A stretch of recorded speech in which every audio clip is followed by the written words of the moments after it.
สวัสดีทุกท่านระหว่างรอมาดามมาดามไปตามยายจันดาอยู่ตอนนี้เราก็ยังไม่ได้ลงมือนะท่านเราว่าจะทำห้องน้ำแต่ว่ายังไม่รู้ว่าห้องน้ำเนี่ยจะหันหน้าไปทางไหนยังไม่รู้เดี๋ยวรอเจ้าของบ้านเพิ่นมาก่อนในระหว่างที่รอนะครับเดี๋ยวเราก็คุยกับคุณตาซะหน่อยเอาดิเงียบอันนี้ไปจังน้อยนะตานั่นละเดี๋ยวมีอะไรจะมอบให้คุณตานะครับก่อนลุยงานให้คุณตาจะได้มีแห้งในจังน้อยตาไทยไม่ใช่ตาอันนั้นนะ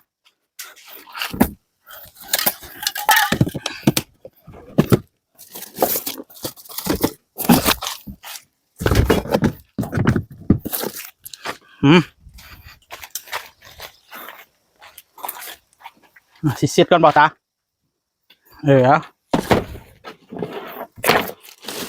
นั่งตานั่งพี่โอ้คือยิ้มดีเถอะตาเจ้ามีความสุขบ่วันนี้สวัสดีครับผมสวัสดีครับล่าสุดนะมีผู้ใหญ่ใจดีส่งของ2 ชิ้นมาให้คุณตานะครับชิ้นแรกนี่บายเบิ้งจับเบิ้งนักอยู่บ่นักอยู่เนาะนักอยู่ได้เนาะชิ้นที่2จับเบิ้งนักอยู่เขาเขียนมาว่าตาไทยใจเกินร้อยอยู่สันชิ้นแรกแกะผู้ใหญ่ใจดีส่งมาให้คุณตานี่รถนะตาปาดแกนี่บ่ดินี่จากผู้ใหญ่ใจดีนะท่านไม่ประสงค์ออกนามท่านให้คุณตาส่งมาให้คุณตาอย่างเดียวโดยเฉพาะเลยคุณตามักลายแบบแม่งอันนี้นี่น็อตถุงน็อตแม่นบ่ตาโอ้สว่านเลยนี่น็อตพี่น้องเอ้ยปะโถน็อตกี่ถุงเนี่ย1 2 3 4 5 6 7ถุงละ100 ตัว700ยิ่งเฮือนได้เบิดหลังบ่ยิ่งใหม่ยิ่งยังได้เบิด100 ตัวดีบัตรนี่ตัวนี้ได้บัตรนี่ตา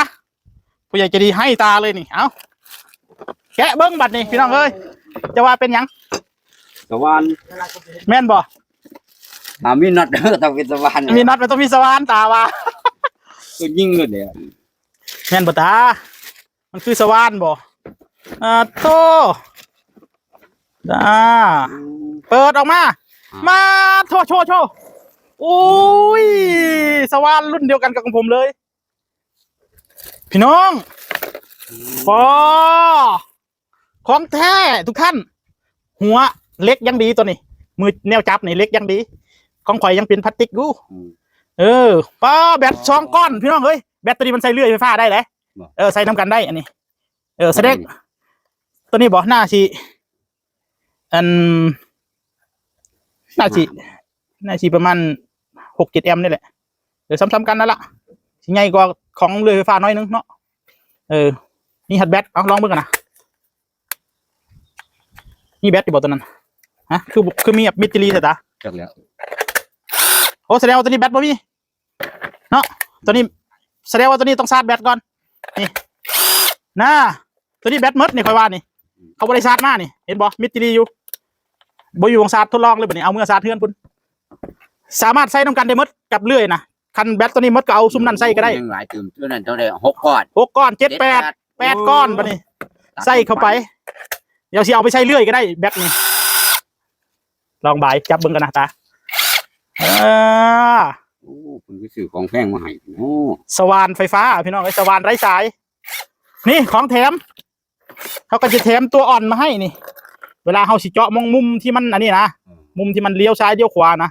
เขาก็เอาตัวนี้ใส่อันนี้ใส่อย่างที่ชุดบล็อกชุดยังอันนี้จะใส่มองนี้นี่ใส่อย่างที่นี่แต่ผมบ่ค่อยได้ใส่หรอกแม่งนี่นะเขาที่เลี้ยวโค้งเลี้ยวยังตามมุมตามยังก็ได้หมดนะดูสินะอันนี้ก็ใส่อันนี้นี่มันมีตัวใส่ของมันอยู่นี่สิคันนั้นคันนี้ก็ได้แบบนี้ละแต่ก็มีหัวเจาะไม้มีพวกดอกสว่านก็แถมมาให้ละนี่ดอกสว่านก็แถมมาให้จักดอกนี่กันมันอันนี้เบิดแล้วก็ไปซื้อเอาตามร้านนะดอกสว่านนะดอกเจาะไม้เนี่ยแต่เจาะเล็กไม่ได้เจาะเล็กแต่หัวมันรูดเจาะเล็กแบบนึงไปหาซื้อเอาเจาะเล็กตัวเจาะเล็ก หมุนกับซ้ายกับขวาได้ตัวนี้นะคันเจาะบ่เข้าแสดงว่ามันหมุนกับซ้ายมันบ่เข้าหัวจับมันก็อยู่นี่เป็นหัวจับเล็กแบบก็อันแบบที่ผมใช้เลยทุกท่านเอาคักบัดนี้ทางของมันอยู่ไสโอ้นี่บ่โอ้นี่จะดีฝากสวัสดิ์ให้บ่แม่นฝากให้คุณตาที่บ่มันอยู่ยังไงวะฮันไม่สิบ่ตาแม่นบ่มันอยู่ยังสิบ่ประมาณนี้คือตอนเอาออกคือออกได้อะ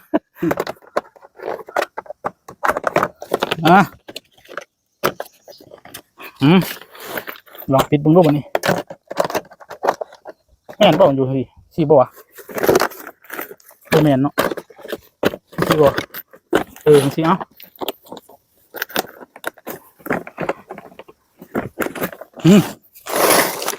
สว่านไร้สายจากผู้ใหญ่ใจดีไม่ประสงค์ออกนามให้ตาไทยใจเกินร้อยมีใจเกินหน่อยมีใจเกินร้อยเลยเนาะเอาบัตรนี่อวยพรให้ผู้ใหญ่ใจดีขอบคุณเพิ่นจากบาทสักครั้งไหมทั้งน็อตทั้งสว่านแล้วก็เลื่อยไฟฟ้าเลื่อยไร้สายผู้ใหญ่ใจดีท่านเดียวกันนี่แหละส่งมาให้ท่านเห็นว่าเจ้าเนี่ยมักยืมของใครเจ้ามักยืมของใครไปเฮ็ดนั่นเฮ็ดนี่ท่านก็เลยส่งมาให้เลยเจ้าไปเฮ็ดเอาบัดนี้อยากได้ยังก็ได้ไม่ที่มันมีอยู่ในตาร์ทเพชรเลยใส่ระเบิดเลื่อยนะ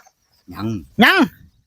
ใส่ยังเดี๋ยวเมื่อคำเนี่ยเมื่อคำแล้วบ่ทันได้ใส่อยู่ไปใส่ยังเดี๋ยวไปเฮ็ดตอนคำเขาเจ้าก็ค้อนบ่ได้แล้วเขาเจ้าก็บ้าให้เลยเนาะเบิดเวลาเฮ็ดเวียกเฮ็ดเสียงดังมันก็ถึงเงียบอยู่เนาะนึกว่าตาเนี่ยตัดแล้วตอนแรกนะผมก็ใจว่าตาคือตัดเลื่อยบ่ได้นอนวะใส่แต่แบตไอ้กดให้ร้านเบิ่งใส่แบตกดให้ร้านเบิ่งโธ่ไปโซ่นี่ไปอวดอีกแท้นี่บ่ก็ต้องไปจังได๋มันก็ถามเปิดยังไงบ่ต้องใส่แบตกดให้มันเบิ่งให้มันกดเบิ่งพอโอเคขอบคุณผู้ใหญ่ใจดีขอบคุณครับผู้ใหญ่ใจดีครับที่ซื้อของมาให้ขอให้ผู้ใหญ่ใจดีสุขภาพแข็งแรงเงินทองไหลมาเทมาครับขอบพระคุณแทนตาไทยครับผมสาธุครับผมขอให้ท่านมีแต่ความสุขความเจริญนะดีใจบ่ถือใจอยู่วะถือใจหลายถือใจหลายนี่เลยความอยากได้มาโดนแล้วเป็นบ่แต่มันเขาซื้อบ่ได้เนาะมันแพงเอาขอบคุณผู้ใหญ่ใจดีมากๆนะครับที่เมตตาขอให้ท่านมีแต่ความสุขความเจริญยิ่งขึ้นไปครับผมสาธุครับบัดนี้วันข้าเจ้ามีงานมียิงหลังคาครับมีอะไรเครื่องมืออะไรบัดนี้สบายนะข่าวดีนะจากผู้ใหญ่ใจดีนะท่านตานอนหลับบนนอกขึ้นนี่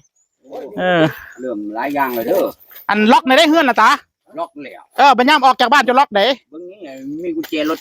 มีกุญแจบ้านได้อยู่ในกุญแจ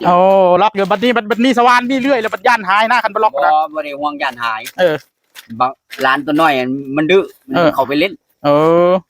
ย่านมันไปเล่นตัดมือเด็กน้อยเด้เรื่อยนะใส่โซ่ไว้เรียบร้อยแล้วได้เจ้าเด้ย่านมันใส่แบตเป็นไปกดนั่นนะแท้ๆแหละ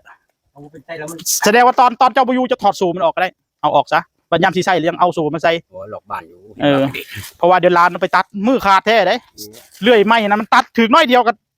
เวอะวะเลยได้แพ้นะแต่ว่าข่อยว่าบ่ต้องคือดอกถ้าเฮาบ่เสียบแบตไว้โอเคทุกท่านแบตมันสิใส่ยากอยู่ฝากไว้เท่านี้สวัสดีครับ